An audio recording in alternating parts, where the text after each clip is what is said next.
Hello everyone, we're going to do an example problem for Unit 2 in AC201 for Company A, and we're going to make Company A's multi-step income statement.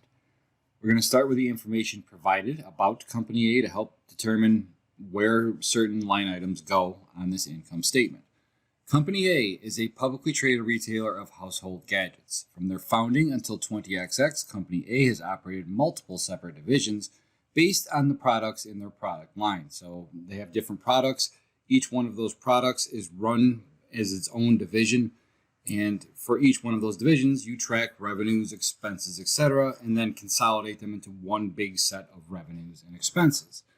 Well, we have decided that one of our divisions, the Gonculator division, needs to be discontinued, and that's due to a decline in sales. So Company A is losing money on this Gonculator division. They're not in the business of losing money on a particular product, so they've decided to discontinue this product. We have the following information underneath that we need for our income statement. Firstly, that Company A is going to condense its SG&A, selling, general, and administrative expenses, when it reports them on the income statement. So that means instead of reporting each line item individually, each line for advertising costs, salaries, what have you, they're just going to report the total. However, are going to report the breakdown of these expenses in the notes to the financial statement. So not in the body of the financial, but underneath they're going to have what they spent on each individual line item. The actual body of the financial is going to have just the total for each of those classifications.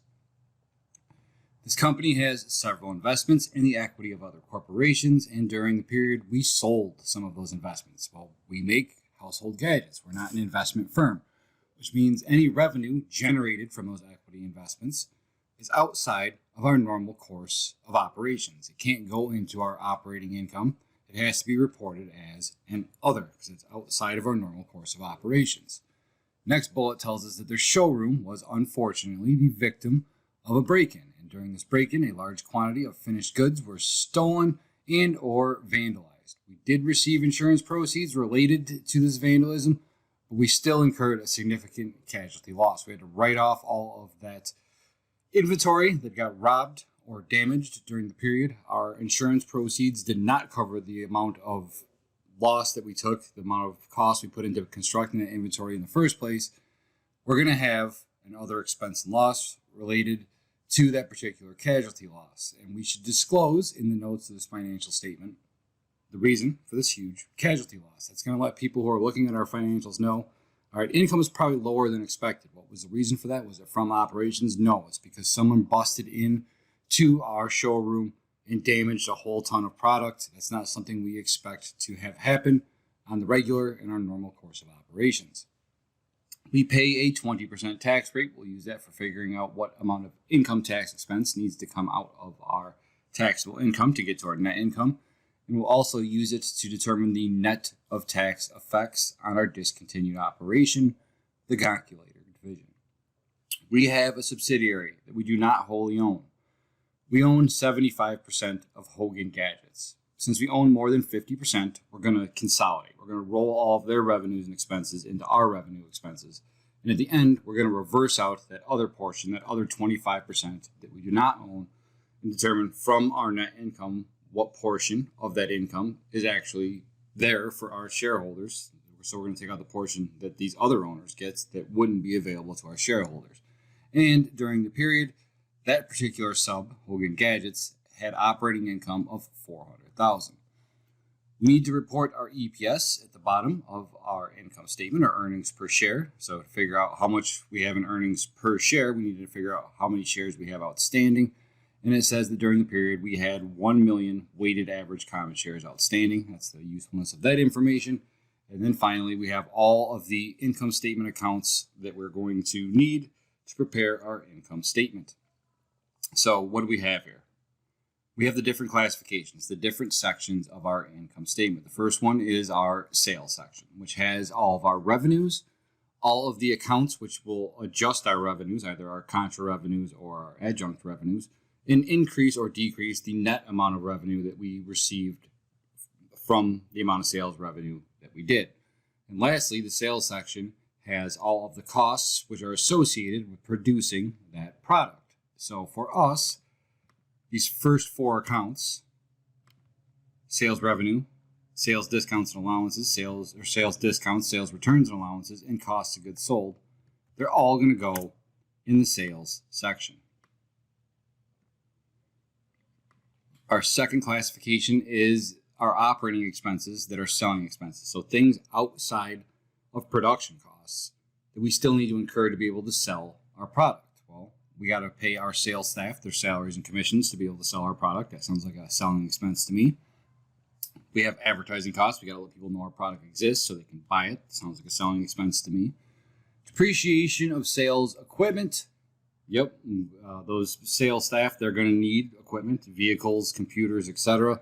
to do their job. It's going to lose value, so that depreciation on said equipment is going to count as a selling expense. We have T&E, travel and entertainment expenses, the cost of gas in hotel stays, which I'm sure our sales staff is going to incur as they run around the country trying to sell our household gadgets. That's going to be a selling expense. And then we have the lump sum of all the other small things in here are other selling expenses. So all 5 of those are going to count as selling expenses when we disclose them in our operating section. However, our information tells us that we're just going to put down the total. Not everything, just the total. I didn't mean to have that one right there. Let's get them out of here. We have officer salaries, accounting and legal costs, depreciation of office equipment, assumably at our administrative office, the utilities expense to run that administrative office, and other admin expenses. These are all going to be in another subset of our operating expenses, our G&A expenses, our general and administrative expenses. So those 5 get to go under G&A. And there we go.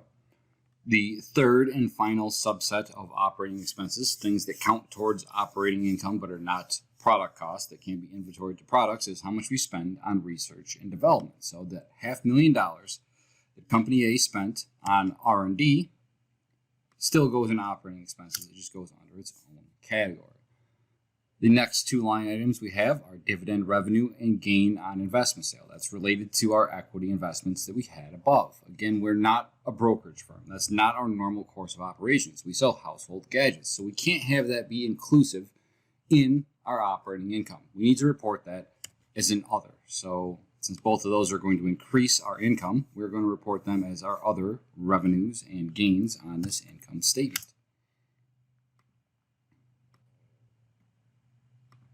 We have the casualty loss from that break-in up above. Again, not something we expect to happen during our normal operations. So that is going to have to go under other expenses and losses.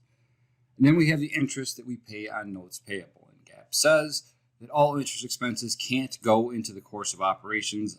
They have to be reported as an other. The mindset on this is you don't really necessarily have to take out loans to be able to run your business, so you can't put it in the course of your normal operations. I disagree. I don't get to make GAAP though, so by law we're going to have to report that under other expenses and losses. And then for our last 2 lines down here, we have income from that gonculator division, in this case a loss from the operations of that gonculator division, and the loss that we incurred on the disposal of all the assets that we used to use to make gonculators that we no longer need because we're getting rid of that division. Both of these items are related to a discontinued operation. And if you're wondering what I'm doing to have all of our classification column fill in at once, I am making the cell reference absolute. So I hit equals and I clicked on discontinued operations over here.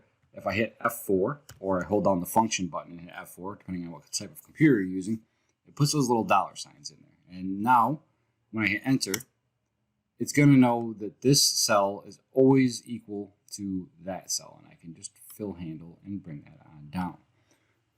We've now determined where everything has to go on our income statement, and we are ready to proceed with producing that income statement.